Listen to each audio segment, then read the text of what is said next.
नमस्कार दोस्तों, स्वागत है आपका डॉक्टर संजय वेब के यूट्यूब चैनल में। दोस्तों आज मैं doctor Sanjay Sinha, technical analyst working on new since last 27 years. Bank Nifty की ट्रेडिंग की सोफिस्टिकेटेड वर्ल्ड में आपके इस यूट्यूब चैनल में आपका स्वागत है। हमारे साथ जुड़े, जहां हम बैंक निफ्टी के करंट सिनेरियो को समझने के लिए न्यू एनालिसिस के फैसिनेटिंग टेरिटरी में प्रवेश करेंगे। हमारे पिछले 4-5 वीक से बैंक निफ्टी पर चल रहे यूट्यूब वीडियो में हमने बैंक निफ्टी पर डिस्कशन की थी और उसके वेव मूवमेंट को कम्प्लीटली डिकोड किया था, जिससे आपने बैंक निफ्टी के हर स्टेज को समझकर प्रॉफिट कर पाए होंगे। जो ट्रेडर्स और इन्वेस्टर सब्सक्राइब किए हैं और रेगुलरली फॉलो कर रहे हैं, उन्होंने बैंक निफ्टी के करेक्टिव फॉल और करेक्टिव राइज दोनों सिचुएशन में बहुत ही अच्छा प्रॉफिट बुक किए होंगे। सही स्टॉप लॉस स्ट्रेटजी के साथ रिस्क मैनेजमेंट के सिग्निफिकेंस को समझे होंगे और अपने ट्रेडिंग और इन्वेस्टिंग को नए शिखर तक जरूर ले गए होंगे। इस एनालिसिस टेक्निक में महारत हासिल करके आप कॉम्पिटिटिव एज हासिल कर रहे होंगे और मार्केट के उतार चढ़ाव से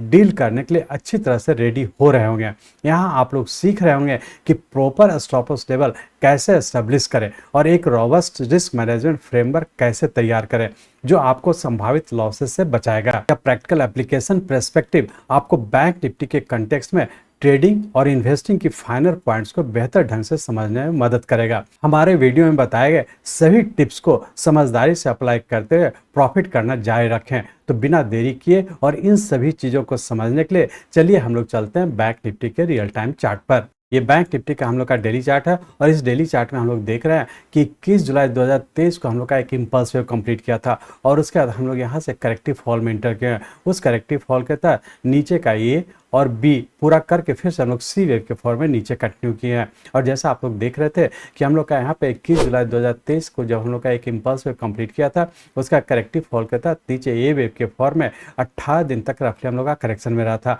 और यहाँ पे करेक्शन पूरा करके फिर से बी वेव के फॉर्म में हम लोग का जिसके सबऑर्डिनेट वेव ए बी और सी वेव के फॉर्म में इस पॉइंट पर मतलब 15 सितंबर 2023 को हम लोग का एक करेक्शन कंप्लीट किया, जो कि हम लोग का इस टाइम फ्रेम का हम लोग का बी वेव हुआ और उसका पुनः हम लोग सी वेव के फॉर्म में नीचे कंटिन्यू कर चुके हैं। और इस तरह से हम लोग कह सकते हैं कि 21 जुलाई 23 के बाद जो हम लोग का करेक्शन है वो एक फ्लैट पैटर्न के फॉर्म में है और इस फ्लैट पैटर्न का हम लोग का ए का नीचे का ए वेव कंप्लीट हो चुका है, बी वेव भी हम लोग का कंप्लीट हो चुका है और सी वेव के फॉर्म में हम लोग नीचे कंटिन्यू है। तो बहुत ज़्यादा संभावना है कि सी वेव के तहत हम लोग का नीचे का 43,600 से भी नीचे आने की संभावना है। तो हम लोग इसको अब ये कह सकते हैं कि सी वेव के फॉर्म में हम लोग नीचे कंटिन्यू है। तो अब ये देखने का कोशिश करेंगे कि बी वेव बनने का जो सी वेव के फॉर्म में नीचे कंटिन्यू किया वो किस सबऑर्डिनेट वेव में किस पैटर्न में और अभी हम लोग करंट सिचुएशन में किस पैटर्न पे और आने वाले समय क्या होने की संभावना है। तो इस डेली चार्ट को अब कन्वर्ट करते हैं हम लोग आवरली चार्ट में। हम लोग यहाँ पे आवरली चार्ट में आ चुके हैं और इस आवरली चार्ट में हम लोग देख रहे हैं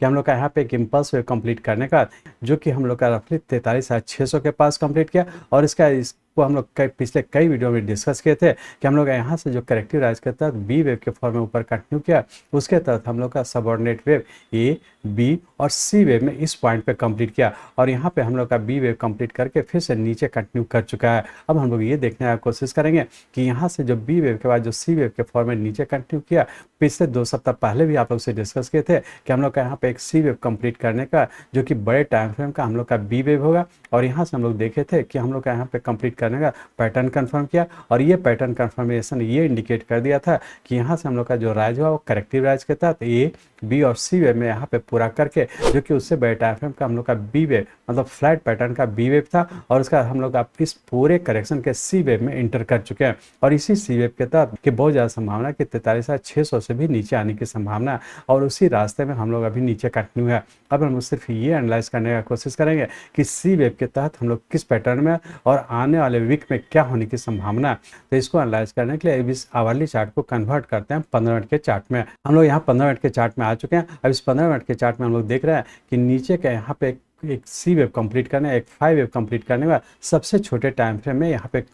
पैटर्न कंफर्म किया था। ये इंडिकेट किया था कि बहुत ज़्यादा संभावना कि हम लोग का करेक्शन में इंटर हो जाने की संभावना कंप्लीट करने का। यहाँ पे फर्स्ट बार पैटर्न कंफर्म किया और यहाँ से हम लोग नीचे करेक्शन में इंटर कर चुके हैं। अब इस करेक्टिव फॉल के तहत हम लोग यहाँ पे देख रहे हैं कि यहाँ पे हम लोग का एक 5 वेव कंप्लीट किया और 5 वेव कंप्लीट करने का दोबारा हम लोग का एक करेक्शन में इंटर किए हैं। तो हम लोग ये कह सकते हैं कि यहाँ पे एक इम्पल्स वेव जो 5 वेव का है, यहाँ पे जो हम लोग का नीचे का जो एक इम्पल्स वेव बना वो रफली 5 वेव का और ये हम लोग का ये 5 वेव बनने में रफली हम लोग का 5 दिन का टाइम लगा है और उसके उसके बाद हम लोग यहाँ पे हम लोग का F5 वेव कंप्लीट करने के बाद यहाँ से लेकर के पूरा भी हम लोग करेक्शन में है। इस करेक्शन के तहत ऊपर का ए और उसके सबऑर्डिनेट वेव बी और यहाँ से हम लोग पुनः ए बी और सी, इस तरह से हम लोग यहाँ पे कह सकते हैं कि यहाँ फर्स्ट वेव कंप्लीट करने का सेकंड वेव के फॉर्म में हम लोग कंटिन्यू है। या फिर हम लोग कह सकते हैं कि सी वेव के तहत नीचे का 1 और ये सेकंड वेव में हम लोग इंटर किए हुए हैं और सेकंड वेव के तहत बहुत ज़्यादा संभावना है कि अभी रेंज बाउंड में ही रहने की संभावना। लेकिन इस चीज़ को ध्यान रखेंगे कि जब भी हम लोग का ये सेकंड वेव पूरा करके फिर से नीचे की ओर कंटिन्यू करेगा